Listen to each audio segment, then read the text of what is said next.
아나운서가 소개하고 아재가 분석하는 아이템. 와 안녕하세요. 이제 날씨가 정말 많이 더워지고 네. 이제 습해지고 네. 있는데 안 더우세요? 더워요. 근데 왜 이렇게 그럼 난 덥게- 프로니까. 네. 오늘 저보고 텐션 떨어졌다고 네. 프로 아니라고 하시더라고요. 그러니까. 텐션 괜찮죠? 네, 괜찮네요. 열심히 하세요. 저 열심히 하죠. 열심히 하는 거 네. 아시잖아요. 아이템 대충 하는 것 같아. 제일 열심히 하는데 무슨 이 안방마님 소리세요? 자리를 노리는 사람들 얼마나 많은 줄 알아요? 제가 얼마나 열심히 했는데. 네, 네, 네. 아시죠, 여러분? 네. 자, 먼저 저희 글로벌 이슈부터 좀 보겠습니다. 오늘 주제가 이제 젠슨 황인데, 젠슨 황의 발언도 일단 글로벌 이슈에 올라왔습니다. 네. 미국이 중국의 수출을 통제하는 게 잘못됐다고 했어요. 화가 나겠죠. 네. 네, 작년에 중국에 판매한 네. 매출이 171억 달러. 우리나라 돈으로 20조 원이 넘어요. 네. 20조 원이 넘고. 그리고 이제 이 얼마 전에 그 마르라고 이제 리조트 있잖아요. 네. 트럼프 항상 이제 불러서 만났는데 네. 거기서 이제 젠슨 왕이 미팅하고 왔어요. 그래서 H20에 대한 추가 규제는 없을 것 같습니다. 대신에 제가 이제 미국에다가 5천억 달러를 투자할게요. 이렇게 네. 이야기했거든요. 그래. 이제 H20에 대한 불확실성이 없구나. 라고 했는데, 뒤통수를 네. 그냥. 하루 있다가. 네. 하루예요? 있다가. 딱 하루 있다가. 네. 트럼프 참 유연하죠. 네. 하루 있다가, 중국에 팔면 안 될 것 같아. 그래서. 어떻게 이러지? 그렇죠. 한 분기에만 55억 달러의 손실을 보게 됐습니다.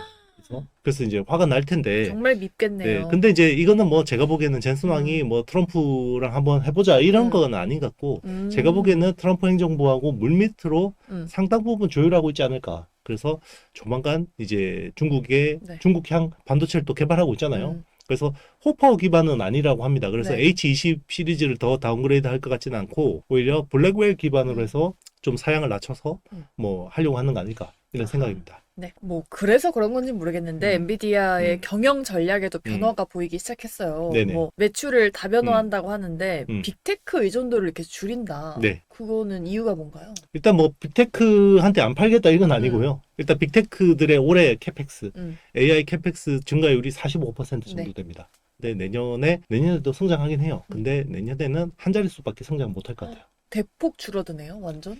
성장률이. 성장은 합니다. 네, 근데 성장은 하지만 네, 성장률이 네. 줄어드는 거죠. 그러니까 이제 엔비디아 같은 회사는 계속해서 고성장해야 되잖아요. 그래야 시장에서 인정을 그쵸. 받을 수 있으니까. 그러니까 이제 뭐 지금 최근에 이제 중동 쪽, 사우디아라비아나 뭐 UAE 같은 데다가 대규모 이제 이런 것들 소버린 AI용으로 이제 이 계약을 했으니까 이런 쪽으로 이제 더 열심히 하겠다. 그리고 이제 인도도 먹어야 되고요. 네. 중국도 먹어야 되고 우리나라도 지금 엔비디아 칩 대거 사와야 됩니다. 네. 왜냐면 한국 기반의 소버린 AI 해야 되죠. 근데 정부에서 뭐 네. 열심히 하고 있죠? 네, 그래서 가져오려고. 100조 원을 투자한다고 하잖아요. 네, 재정을 쓰겠다라고 이야기하고 있으니까 이제 그런 쪽 시장을 이제 눈독을 들이는 것 같고, 요거는 이제 엔비디아 단독으로 뭔가 플레이하기엔 조금 그렇고, 네. 그 오픈 AI의 스타게이트 프로젝트 있잖아요. 여기 이제 팀 아메리카잖아요. 네. 여기 오라클하고 엔비디아, 뭐 암홀딩스 다 들어가 있죠. 마이크로소프트 다 들어가 있는데 여기를 글로벌 버전으로 동맹국들한테 팔겠다. 거기서 이제 제일 돈 많이 버는 건 엔비디아겠죠. 네. 엔비디아 참 음. 이슈가 많습니다. 국내 반도체 이슈도 알아볼 텐데 거기서도 네네. 또 젠슨 황이 나왔어요. 네. SK 하이닉스 부스를 찾아서 뭐 HBM4에 사인했다. 또 칭찬했다고 하죠. 네네. 하이닉스에는. 요거 2년 전에 기억하시나요? 네. 젠슨 어프로브드. 네. 네, 삼성전자한테. 그런데 2년 만에 삼성 이야기는 싹 닫고, 네, 이제 SK하이닉스 사랑해요. 이런 네. 이야기를 하고 있습니다. 현실을 명확하게 보여주고 있는 거예요. 예, 그러니까 SK하이닉스의 HBM 경쟁 우위가 오히려 더 강화됐다. 최근에 HBM3 8단에서 12단으로 전환이 되고 있는데, 네. 우리가 작년하고 올 초만 해도 대다수 애널리스트들이 네. HBM3는 판가를 더 높이긴 쉽지 않을 거다라고 대부분 전망했죠. 네, 근데 60%로 올렸어요. 어마어마합니다. 그렇죠. 네. 그러니까 이제 경쟁자들이 잘 들어오면 네. 그렇게 못 하겠죠. 네. 그러니까 SK하이닉스의 어떤 HBM 기술 우위는 더 강화되고 있다. 네. 그리고 TSMC의 파운드리 기술 우위도 더 강화되고 있다. 최근에 최대 30%까지 올리겠다라고 이야기했죠. 네. 이따가 이 부분은 더 자세하게 이야기해 보겠고요. 네. 그래도 삼성의 가뭄의 단비 같은 뉴스가 있었습니다. 네네. 닌텐도 아시죠? 네네. 이제 스위치 2에 들어가는 반도체 공급 업체로 삼성을 선택했다. 네. 네, 블룸버그가 삼성이 승리를 거뒀다 네. 표현을 했는데 네. 그 정도인가요? 일단 뭐 중요하죠. 이게 예. 지금 파운드리 가동률 높이는 게 되게 네네. 중요한데, 근데 이게 8나노예요. 아, 네, 지금 TSMC는 뭐 3나노, 네네. 2나노 이야기하고 네. 있는데, 이제 8나노면 이제 사실 레거시 공정에 가깝다고 봐야 되죠. 아직까지 물론 이제 10나노 미만은 첨단 공정으로 보긴 네. 하는데 그래도 뭐 그렇게 부가가치가 높다라고 보긴 힘들고 대신 그래도 물량이 꽤 됩니다. 수천만 대 정도 되거든요. 닌텐도 스위치 많이 팔려야 됩니다. 그래야 삼성 파운드리가 네, 낙수 효과를 볼 수 있고 예. 이거는 이제 아무래도 뭐 가동률이 지금 떨어져 있는 삼성 파운드리 입장에서는 굉장히 좋은 소식입니다. 어제다. 예. 알겠습니다. 자, 오늘은 저희 메인 주제가 말씀드렸다시피 젠슨 황. 이제 지난 영상에 달렸던 댓글도 한번 일단 볼 텐데 컴퓨텍스 정리 좀 해주세요라고 하셨어요. 네. 네, 그래서 네. 오늘 저희가 컴퓨텍스에 대한 이야기 해보도록 하겠습니다. 일단 우리 담당 PD님이신 우리 민 PD께서는 이제 연설을 실시간으로 보셨대요. 네네. 네, 그러면서 젠슨 황 진짜 말 많다라고 말을 했는데 그 말 많았던 젠슨 황이 우리가 딱 지켜봐야 될 말, 우리가 투자할 때 딱 알아야 할 말, 그게 뭔지 오늘 한번 알아보겠습니다. 네.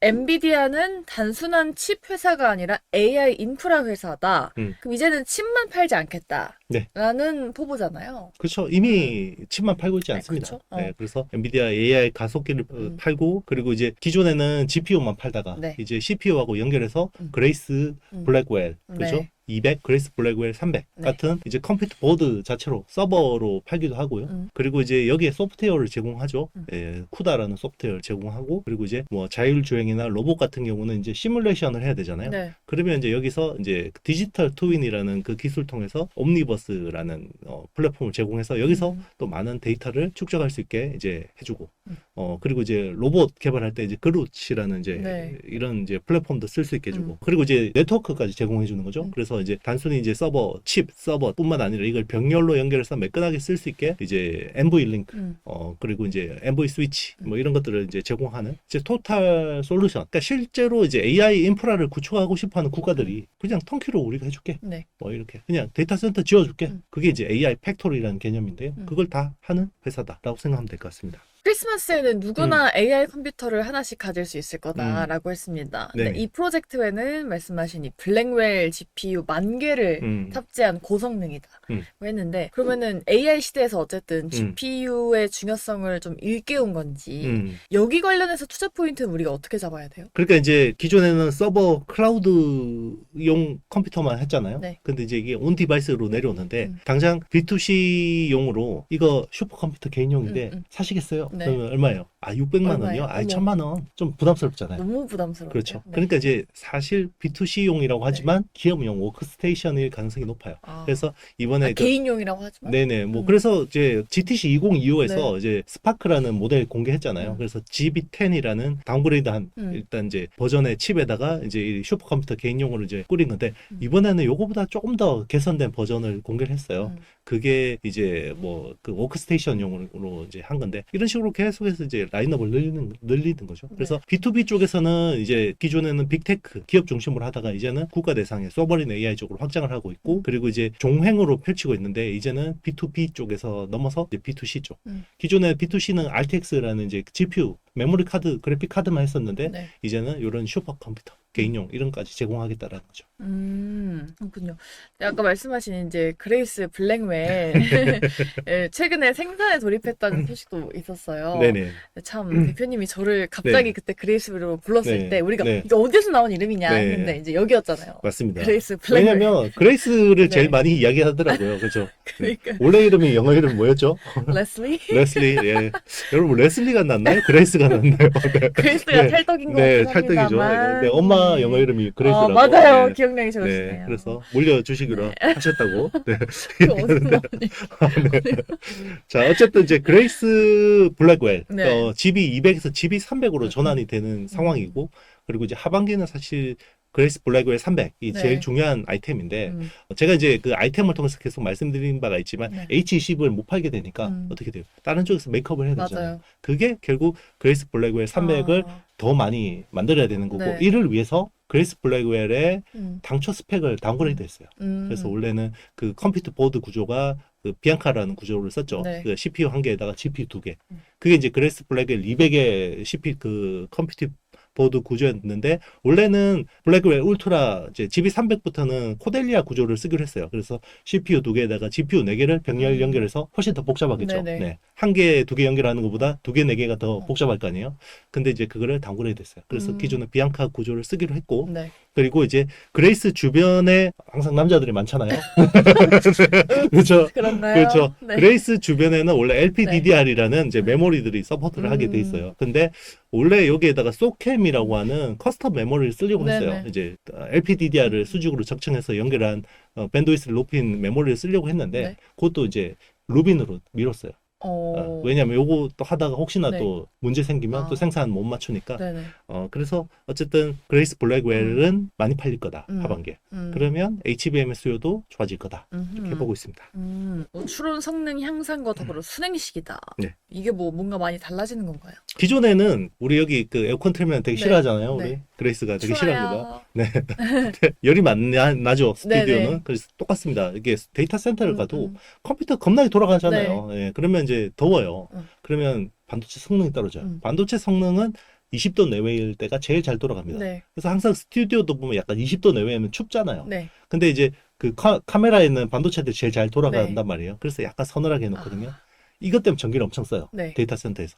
그러니까 요게 이제 공랭식이라고 합니다. 네. 에어 쿨링 하는 거죠. 그게 근데 너무 돈이 많이 들어서. 돈이 너무 많이 들어요. 그게 왜냐면 전체 데이터 센터의 전기 소요량 중에서 네. 40%가 연산이에요. 그러니까 막 컴퓨터 돌아가는 연산에 40% 들어가고 나머지 40% 어디 들어가냐? 요 에어 쿨링이 들어가요. 그러니까 너무 좀 비효율적이잖아요. 네. 그러니까 반도체에다가 물을 흘려서 그게 이제 열을 낮추는 게 순행식입니다. 그거는 좀 전력이 덜 들어가나요? 덜 들어가죠. 훨씬 줄어들 수 있습니다. 근데 문제는 반도체에다가 물이 닿으면 이게 조심해야 되죠. 네. 예, 이제 방수 처리도 해야 되고 그리고 이제 당연히 전자제품에다가 이 물을 닿게 하면 물론 물이 직접 닿지는 않아요. 네. 알루미늄 관이나 이런 것들 통해서 이제 이렇게 다이렉트 투 칩이라고 하는데요. DTC라는 방식인데 그런 식으로 하긴 하는데 여러 가지 처리 비용들이 필요하거든요. 그런 것들이 이제 어떻게 보면 좀 더 이제 내구성이라든지 뭐 안정성에선 좀 더 많은 노력들이 필요한 거고 그거보다 더 좋은 거는 비전도성 액체, 약간 기름 같은 데다가 폭 담그는 거죠, 서버를. 네. 그게 액침 냉각입니다. 이머전 쿨링. 네. 그러니까 이제 그런 식으로 계속 기술이 발전하는 건데 이번에는 이제 아마 그 이머전 쿨링보다는 다이렉트 투칩 방식의 순행식을 이제 그레이스 블랙웰부터 본격화한다. 이렇게 보면 될 것 같습니다. 바꿀 때도 좀 비용이 많이 들긴 하겠네요. 그리고 데이터 센터 건물이 달라져야 돼요. 건물 자체가. 네, 왜냐하면 리퀴드 쿨링이면 네. 물을 많이 쓰잖아요. 그럼 건물에 물에 물을 많이 담으려면 어떻게 되죠? 이게 방수라든지 아니면 건물의 하중이라든지 이런 것들이 완전 달라져야 돼요. 그래서 기존의 공랭식의 그 데이터 센터를 이렇게 이제 전환해서 쓸 수는 있어요. DTC 방식으로는. 그런데 이머전 쿨링으로 하려면 아예 그냥 수영장 짓듯이 완전히 이렇게 설계 자체가 완전 바뀌어야 됩니다. 비용 대비 이게 나오려나? 그래도 중장기적으로는 전기 소요를 줄이기 위해서는 그 정도로? 그게 필요합니다. 알겠습니다. 앞서서 잠깐 언급을 하셨는데 이번 컴퓨텍스에서 중요한 키워드 중에 하나가 NV링크 퓨전이었잖아요. 네. 이게 칩들 간의 소통을 하는 그 판도를 뒤집는 기술이다. 라고 하던데 그 정도의 기술인가요? 일단 엔비디아 칩을 사면 제일 좋은 거는요. 네. 우리가 만약에 엔비디아 칩을 1만 장 샀어요. 우리나라 지금 다 끌어모아도 5천 장이 안 되죠. 만약에 1만 장 받아봤어요. 이걸 제일 좋은 거는 컴퓨터를 병렬로 연결해서 다 이걸 한 개처럼 쓸 수 있게 만들어주는 거거든요. 그게 되려면 결국 엔비디아의 네트워크 기술이 필요해요. 그게 NV링크라는 기술이거든요. 그러면 당연히 엔비디아 칩을 쓰면 NV링크는 제공을 해주겠죠. 근데 서버의 어떤 컴퓨팅 파워 자체를 엔비디아 GPU도 쓰지만 CPU도 써야 되고 그리고 이제 ASIC이라고 하는 NPU도 써야 돼요. 그러니까 뉴럴 프로세스 유닛 이런 것들 다 복합적으로 써야 되고 심지어는 이제 프로그래머블 반도체 FPGA도 써야 되거든요. 자, 이거를 다 연결해서 써야 돼요. 그런데 네트워크를 엔비디아가 자기네들 칩한테만 제공해 주잖아요. 근데 이거를 다 제공해 줄게. 우리한테 칩 안 샀더라도 우리하고 컴퓨팅을 구조를 연결할 때 다 제공해 줄게. 그게 NV링크 퓨전이라는 기술이에요. 그러니까 그동안에는 ASIC 업체들이 엔비디아의 NV링크를 못 쓰니까 어떻게 돼요? 독자 표준을 계속 만들려고 했겠죠. 자기들도 최대한 병렬로 연결해서 효율이 나는 그런 기술들을 계속 개발하고 있었는데 엔비디아가 그냥 우리 거 써. 세미 커스텀 해줄게. 라고 하니까 어떻게 돼요? 내가 굳이 고생해서 만들 필요가 근데 그거는 이제 어떻게 보면 엔비디아의 생태계에 들어가 버리는 거죠. 중장기적. 그러니까 중국에다가 칩을 팔 수 있게 해야 된다라고 이야기하는 맥락이 여기 있는 겁니다. 그러니까 만약에 우리가 이 좋은 기술을 우리만 쓸래. 그럼 넌 니네 쓰지 마. 그러면 어떻게 돼요? 얘들이 독자 기술 개발하려고 하죠. 근데 똑같아요. 이거를 열어주면 굳이 독자 기술 개발하는 것보다는 이거 그냥 쓰니 낫잖아요. 근데 점점점 의존하게 되죠. 근데 그걸 알지 않을까요? 중국도 어쨌든. 그래도 아는데, 의존을 하나요? 뭐 요거는 이제 비단 중국을 타깃으로 한 건 아니고 이제 엔비디아 GPU의 대항마라고 하는 게 이제 브로드컴의 ASIC 그리고 뭐 마벨 테크놀로지 그리고 미디어텍 이런 패밀리스 업체들 있잖아요. 네. 그런 쪽을 이제 끌어들이는 거죠. 아하. 우리하고 싸우지 말고 같이 협력해서 시장 키우자 이렇게 이야기하는 거죠. AI 생태계가 완전 개방형으로 좀 확장이 맞습니다. 됐다. 그렇죠. 우리 항상 오픈 소스의 중요성 네. 이야기하잖아요. 너무 폐쇄적으로 가면 이게 결국은 또 다른 생태계가 생기잖아요. 그러면 이제 안 좋은 거죠. 기존 선점업체 입장에서는. 그러네요. 네. 네, 그럼 엔비디아 중심의 플랫폼 생태계가 더 견고해지고 네. 플랫폼 왕국으로서의 그 엔비디아 생태계 아성을 무너뜨릴 업체는 당분간 없다고 보면 되겠죠? 네, 그렇게 보고 있습니다. 그럼 이번 컴퓨텍스의 주인공이 AI만큼이나 주목을 받았던 게 로봇이잖아요. 대만 AI 서버 기업들이 AI랑 로봇을 결합한 그런 상품을 선보이면서 중요성이 좀 커졌고 엔비디아 역시 아이작, 그루트, N1.5였죠. 네. 이게 보스턴 다이내믹스 그리고 어질리티도 네. 훈련에 사용한다고 하니까 좀 기대감이 높아지는데 네네. 요거 관련해서 좀 주목할 거 뭐 있을까요? 그렇죠. 이제 로봇을 하려면 사실 테슬라 같은 회사들은 크게 문제가 없어요. 이게 AI가 기존에 언어를 배우잖아요. 그 LLM이라고 하잖아요. 라지 랭귀지 모델. 그 다음에 뭘 배워야 되죠? 움직이는 걸 배워야 돼요. 네. 그게 이제 결국 모빌리티. 결국 우리가 멀티모달이라고 하잖아요. 네. 사람처럼 오감을 배워야 되죠. 보고, 듣고, 느끼고, 맛보고 이런 것들이잖아요. 와. 기존에 디바이스가 깔려있는 애들은 크게 문제없이 가져올 수 있어요. 우리 뭐 테슬라가 자율주행을 하면서 실제로 실시간으로 계속해서 데이터를 서버로 가져오잖아요. 네. 그게 도조 시스템이잖아요. 그럼 얘들은 시뮬레이션을 그냥 자동으로 기존 사용자들한테 가져올 수 있죠. 애플도 마찬가지죠. 그럼 그거 없는 애들은 어떻게 해요? 어떻게 해야 돼요? 사와야 돼요? 학습 데이터를 어디서 네. 사오든지 아니면 이제부터 여기 땅에서 알바 막 써가지고 배워야 될 거 아니에요. 그럼 너무 오래 걸리겠죠. 네네. 데이터 양도 너무 네. 적고. 그거를 우리가 해결해 줄게. 우리 플랫폼 쓰면 이제 멀티버스에서 돌릴 네. 수 있어. 어떤 애는 막 요렇게만 움직이고 어떤 애는 요렇게만 움직이고 막 이렇게만 움직이는 애들 이걸 다 한 번에 데이터를 가져오는 거죠.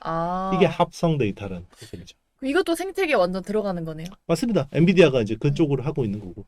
실제로 보면 그래서 글로벌 자율주행차 업체들이 엔비디아하고 굉장히 많은 밀착해요. 그래서 엔비디아의 칩셋을 써서 네. 엔비디아의 플랫폼을 통해서 엔비디아의 플랫폼에서 학습 데이터를 모아서 이걸 가지고 자율주행차를 구현하려는 움직임들이 많죠.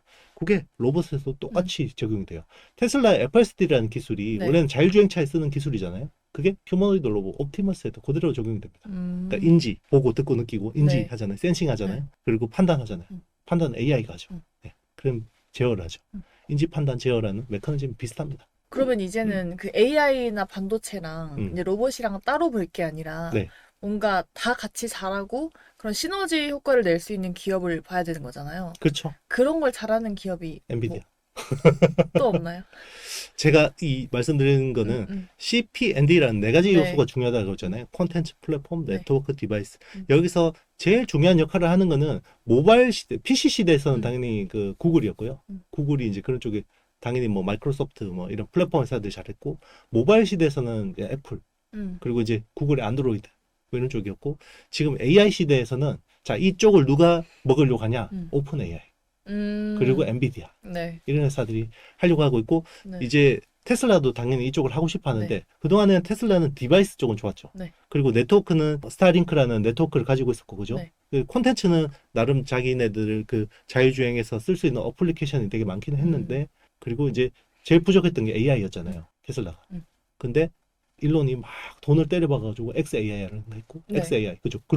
그룹이 엄청 좋아졌잖아요. 테슬라 자체적으로도 AI가 있죠. 도조 시스템이라는 그런 쪽을 강화하고 있는 거죠. 그러니까 요 네 가지 요소를 장악을 해야 되는 거예요. 그게 이 AI 혁명에서 이 헤게몬을 장악할 수 있는 기업이 될 수 있는 겁니다. 뭐 엔비디아 말고는 이제 딱히 아니요, 지금 엔비디아하고 네. 테슬라하고 네. 네, 구글하고 다 네. 열심히 하고 있습니다. 아하. 네. 알겠습니다. 그럼 AI랑 통신, 양자 컴퓨팅 관련 발언도 했다던데 네네. Q를 통해서 양자 컴퓨팅도 통합 추진하고 있다. 라고 했는데 이게 자세한 내용이 뭐예요? 그러니까 이제 양자 컴퓨팅을 활용을 하면 네. 이제 암호 체계라든지 아니면 우리가 이제 복잡한 시뮬레이션 같은 것들 있잖아요. 그리고 뭐 신약 같은 것들도 사실 이게 질환하고 약성을 일일이 다 매칭을 해야 되는 거거든요. 네. 그러면 이게 갑자기 뭐 이렇게 어떤 병에 갑자기 뭐 이상한 오일을 썼더니 잘 듣는 거예요. 자, 이런 것들을 예전에는 사람이 다 씨앗 가지고 하나씩 네네. 스포이드가 좀 해봤겠죠. 네. 근데 이거를 다 그 단백질 구조에 대한 데이터가 있으니까 오. 다 그 LLM 기반으로 다 네. 돌릴 수가 있는 거예요. 그러면 제가 똑같죠. 아까 뭐 데이터를 뭐 요렇게 움직이는 거, 요렇게 움직이는 거 다 한 번에 모은다고 했잖아요. 아. 똑같은 거예요. 시뮬레이션을 어허. 수만 시간을 들여야 될 네네. 거를 이제 이렇게 할 수 있게 하는 건데 그런 쪽에서 이제 그 퀀텀 양자 컴퓨터가 굉장히 이제 유용할 수 있는 거고. 근데 이제 뭐 우리는 양자 컴퓨터 그러면 완전히 그냥 모든 걸 해결할 수 있는 거라고 생각하는데 근데 양자 컴퓨터가 잘하는 게 있고요. 기존의 일반 컴퓨터가 잘하는 게 있어요. 그래서 양자컴이 못하는 게 있나요? 양자컴은 네. 우리가 그냥 일반적으로 우리가 하는 컴퓨팅 있잖아요. 네. 뭐 그런 것들 잘 못해요. 오히려 아. 수학 문제 같은 거 풀게 해보면 네. 엄청 틀리고 이래요. 그래요? 네. 근데 암호 같은 거 네네. 있잖아요. 암호 같은 거. 이제 아. 실제로 뭐 블록체인 같은 것도 해킹해버리고 뭐 그런 것들이 되게 강하죠. 아, 기본적인 걸 못하는 줄 몰랐네요. 네. 다 잘하진 않습니다. 양자 컴퓨터. 그렇군요. 만능은 아니다. 이렇게 아하. 보시면 됩니다. 말 많았던 젠슨 황인데 그럼에도 불구하고 젠슨 황의 입에서 네. 이제 2년 전에 있었던 그런 삼성 어프로브드 그런 거 없었고요. 네네. 삼성이 단 한 차례도 언급되지 않았고 네. 삼성의 패키징 기술을 활용할 가능성을 묻는 질문에 TSMC를 언급하면서 네. 다른 선택지가 없다고 네. 일축했습니다. 근데 그만큼 TSMC를 좋아한다고 봐야 될지 네. 아니면 삼성이 좀 그만큼 못한다라고 봐야 될지 어떻게 해석을 좀 해야 될까요? 후자입니다. 아하. 네. TSMC가 근데 워낙 잘하는 건 워낙 잘하는 거고요. 워낙 잘하고 네. 그리고 이제 지금 반도체라는 게 예. 예전에 비해서 기술 난이도가 너무 높아졌어요. 그래서 지금은 뭔가 따라잡기가 너무 힘들고요. 네. 그리고 이제 이 팹리스 업체들 입장에서는 TSMC가 너무 갑질하잖아요. 뭐 갑자기 30% 가격 올린다 그러고. 그러면 어떻게 해야 되겠어요? 다른 데 찾고 싶겠죠. 근데 그렇게 한번 배신했다가 다시 돌아가면 안 받아주나? 홀대를 das다. 홀대를. 그게 이제 AMD나 그쵸? 그러니까 오히려 그런 식으로 이제 괜히 삼성한테 네. 한번 이렇게 줄 댔다가 아. 가면 그냥 TSMC한테 엄청 이제 네네, 홀대 당하니까. 홀대를 당하니까 그러니까 어떻게 돼? 그냥 장기 파트너십으로 얘가 너무 잘하니까 예. 그러니까 이제 그냥 중장기 파트너십을 끌고 가는 게 낫다. 자, 이런 게 올해 딱 분위기예요. 네. 그러니까 똑같아요. SK 하이닉스한테도 그동안에는 삼성전자 마이크론 들어와봐. 자, 경쟁해봐. 이렇게 했는데 잽이 안 되는 거예요. 잽이 안 되는 거예요. 그러니까 그냥 기존에 잘하던 애가 네. 좀 갑질하더라도 다 품어주자. 이렇게 이제 가는 분위기 같아요. 네. 참네. 그래서 아까 말씀드렸다시피 하이닉스 네. 부스 방문해서 네네. 응원의 메시지를 좀 보냈잖아요. 그렇죠. HBM4까지 이제 따놓은 당상인 거죠, 하이닉스가. 그렇죠. HBM4까지는 제가 보기 크게 뒤집어질 가능성은 낮다. 그럼 뭐 엔비디아 이거 이슈의 국내 최고 수혜주는 누가 뭐래도 하이닉스겠네요. 최근에 그래서 하이닉스 반등폭이 되게 컸죠. 네. 대형주 중에서는 제일 가팔랐죠. 네. 삼성은 그럼 뭐 딱히 여기서 얻을 게 없긴 하네요. 일단 제가 보기에는 그 당장 뭐 빅테크 네. 예를 들면 뭐 엔비디아나 이런 쪽을 통해서 뭔가 돌파구를 마련하기보다는 오히려 이제 국내에 큰 재정을 쓰잖아요. AI 인프라 투자를 위해서. 그럼 이제 그런 쪽은 또 아무래도 우리 국가 돈으로 하는 거니까 삼성 파운드를 좀 밀어주지 않을까 이런 기대감이 있는 거죠. 네. 그리고 어쨌든 지금 제일 유력한 후보가 첫 번째 행보가 필요해서 AI라는 회사 방문했잖아요. 그러니까 그 전에 이재용 회장 만났잖아요. 그래서 뭔가 교감이 있지 않았을까라고 이제 내피셜로 생각을 하는 것 같습니다. 네. 알겠습니다. 엔비디아 다음 주 실적이 나옵니다. 28일이죠. 뭐 사실 사상 최고치는 뭐 나오겠지만 네, 중요한 게 성장률이다. 그리고 이제 이번에는 그 아무래도 이제 손실 부분이 있는데 55억 달러. 네, H20에 대한 손실이 반영이 되니까. 그걸 아직 메꾸는 건 또 반영이 안 된 거죠? 그렇죠. 메꾸려면 이제 3분기, 4분기 열심히 해야 되는 거죠. 어쨌든 성장률은 꺾이고 뭐 손실분도 있으니까 하락을 염두에 둬야겠죠? 이미 다 아는데요, 시장에서. 이미 다 알기 때문에 네. 지나간 실적은 제가 보기엔 큰 의미는 없을 것 같고 그럼 오히려 가이던스에서 맞습니다. 어떤 말이 나오는지가 중요한 그렇죠. 거죠? 가이던스 하반기에 얼마나 메이크업 할 수 있다. 이게 이제 중요할 것 같습니다. 그러면 그때 그 자신감에 따라서 주가가 좀 갈리겠네요?